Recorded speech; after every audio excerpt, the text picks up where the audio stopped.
Hi all.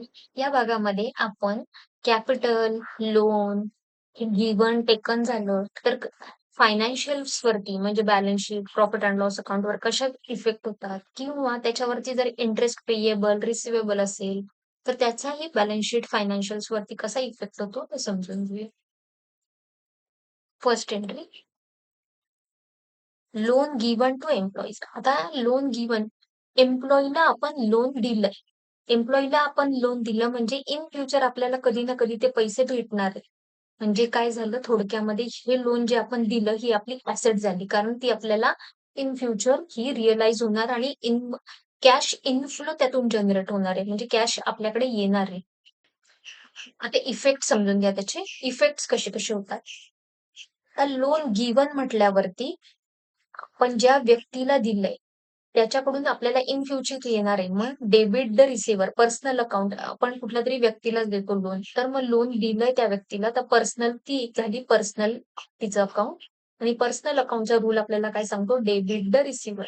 म्हणून आपण त्या ज्या व्यक्तीकडनं आपल्याला मिळणारे पैसे तर त्या व्यक्तीला आपण डेबिट देणार. आणि क्रेडिट कोणाला देणार, तर आपल्याकडनं काय जाते, कॅश जाते. कॅश काय आपला रिअल अकाउंट आहे, म्हणून कॅश और बँक गोज आउट, म्हणून आपण कॅश किंवा बँकला आपण क्रेडिट देणार. इथे एंट्री बघा, तशीच एंट्री पास केलेली आहे. एम्प्लॉई लोन अकाउंट डेबिट ₹5,000 आणि क्रेडिट दिलेलं आहे कॅशला. इफेक्ट समजून घ्या.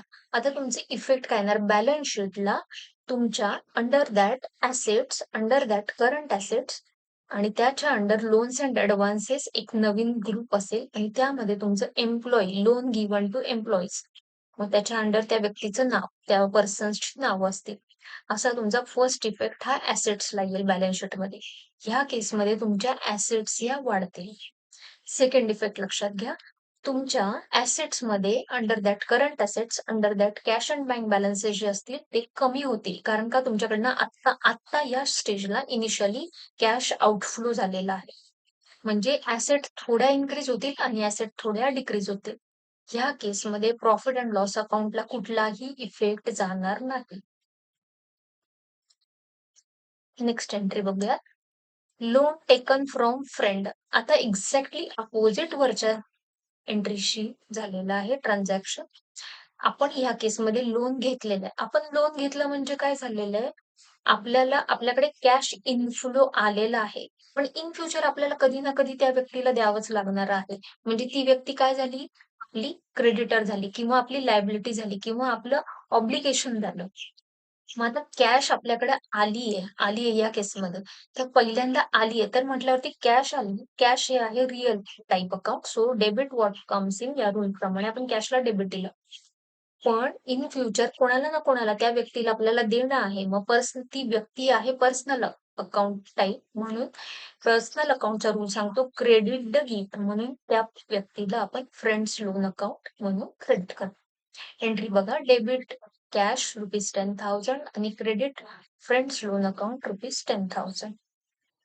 इफेक्ट्स लक्षात घ्या, तुमच्या बॅलन्स शीट साइडला under that assets, under that cash and bank balances, current असेट्सच्या अंडर तुमचे कॅश ही इन्क्रीज होणार आहे, म्हणजे एक प्रकारे तुमची कॅश ही वाढणार आहे.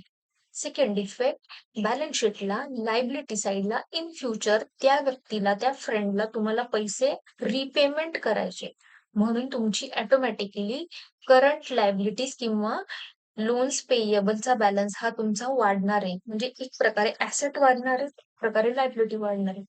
ह्या केसमध्ये सुद्धा कॅश आणि बँक बॅलन्स, सॉरी, ह्या केसमध्ये सुद्धा प्रॉफिट अँड लॉस अकाउंटला कुठलाही इफेक्ट येणार नाही.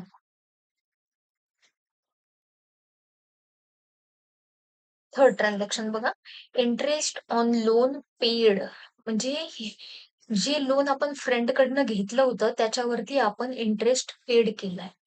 मग आता इफेक्ट लक्षात घ्या, जर्नल एंट्री समजून घ्या. इंटरेस्ट पेड केलंय म्हणजे काय, तो आपला खर्च आहे. इंटरेस्ट एक्सपेन्सेस हा आपला नॉमिनल अकाउंट टाईप आहे. नॉमिनलचा रूल सांगतो debit all expenses and losses. So आपण इंटरेस्ट एक्सपेन्सेसला डेबिट देणार आणि आपण पेड केलंय म्हणजे काय झालंय, आपल्याकडनं कॅश आउटफ्लो झालाय. कॅश आहे रिअल अकाउंट टाईप, मग क्रेडिट व्हॉट गोज आउट या रूल प्रमाणे कॅशला क्रेडिट झालं. फर्स्ट इफेक्ट तुमच्या प्रॉफिट अँड लॉस अकाउंटला डेबिट साइडला इंटरेस्ट एक्सपेन्सेस हे डेबिट होणार, त्यामुळे तुमचा ओव्हरऑल एक्सपेन्सेस वाढणार. नेट प्रॉफिट हा कमी होणार किंवा नेट लॉस असेल तर तो वाढणार. सेकंड इफेक्ट लक्षात घ्या, तुमच्या बॅलन्स शीटला असेट साइड मध्ये under that current assets, under that cash and bank balances हे कमी होणार, कारण कॅश आउटफ्लो हा तुमच्याकडनं झालेला आहे. नेक्स्ट ट्रान्झॅक्शन समजून घेऊयात. इंटरेस्ट ऑन कॅपिटल ₹2000 ₹2000 कॅपिटल वरती इंटरेस्ट पे केला. आता कॅपिटल म्हणजे काय असतं, ते ओनर्सनी स्वतः गुंतवलेलं भांडवल असतं बिझनेसमध्ये. मग आता हे स्वतः ओनरनी गुंतवलेलं असतं आणि जेव्हा ती बिझनेस त्या ओनरला त्याच्यावरती इंटरेस्ट देते, तर हे सुद्धा एक प्रकारे बिझनेसचा खर्च असतो. ओनर्सचा हा पर्सनली इन्कम असतो, पण बिझनेसच्या दृष्टीने पॉइंट ऑफ व्ह्यूने हा खर्च असतो. मग बिझनेसच्या पॉइंट ऑफ व्ह्यूने खर्च आहे म्हटल्यावरती हे नॉमिनल अकाउंटचं टाईप झालं आणि याचा रूल आहे debit all expenses and losses. So आपण काय करणार, प्रॉफिट अँड लॉस अकाउंटला डेबिट देणार. मग डेबिट देताना आपण क्लिअरली का करतोय डेबिट, तर it is interest on capital. So interest on capital account debit म्हणून देणार. आणि सेकंड इफेक्ट कोणाला देणार, तर आपण देणार आहे इन फ्युचर, तर म्हणून कॅपिटल मध्ये आपण हे ऍड करणार. ओनरच्या कॅपिटल मध्ये हे आपण ऍड करणार, कारण त्या व्यक्तीला ओनरला आपण त्या देणार आहोत. जर पार्टनरशिप फॉर्म असेल तर त्या पार्टनरच्या कॅपिटल मध्ये ऍड आपण ते करणार. तर ही एक ऍडजस्टमेंट झाली, त्यामुळे याच्यामध्ये या केसमध्ये कॅश आणि बँक वरती कुठलाही इफेक्ट झालेला नाही. ज्यावेळेस ऍक्च्युअली पेमेंट होईल तर त्यावेळेस मग कॅश आणि बँक मधनं पेमेंट दिसेल आणि ओनर्सच्या कॅपिटल मधनं हे आपण डेबिट देऊन कमी करू.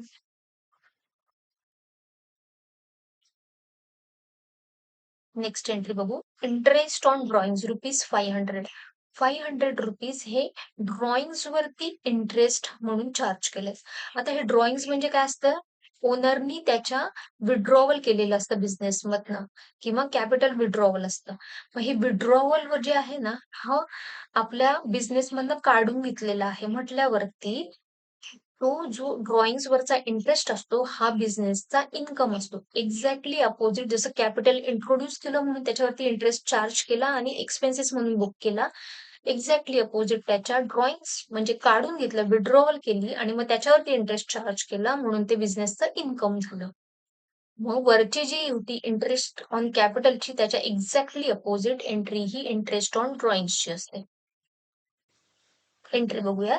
एंट्री आहे ड्रॉइंग्स, डेबिट ड्रॉइंग्स ₹500 आणि क्रेडिट इंटरेस्ट ऑन ड्रॉइंग्स ₹500. आता हे जे ड्रॉइंग्स असतात हे तुम्हाला माहिती आहे लायबिलिटी मध्ये under that capital, under that तुमचं ओनर्सचं कॅपिटल मधनं लेस होतात ड्रॉइंग्स. मग त्याच्यामधून हे सुद्धा तुमचे लेस होतील ड्रॉइंग्स. आणि प्रॉफिट अँड लॉस अकाउंटच्या क्रेडिट साइडला इन्कम म्हणून इंटरेस्ट ऑन ड्रॉइंग्स हा ₹500 आपण शो करू. जर पार्टनरशिप फॉर्म असेल तर त्या पर्टिक्युलर पार्टनरच्या अंडर आपण शो करू. हा सुद्धा चार्ज केलेला आहे, ऍक्च्युअली आपल्याला रिसीव्ह झालेला नाहीये ओनर कडून, म्हणून हा सुद्धा याचा सुद्धा कॅश आणि बँक बॅलन्स वरती कोणताही इफेक्ट येणार नाही. तुम्हाला हे सगळं आवडलं असेल तर मला नक्की कळवा.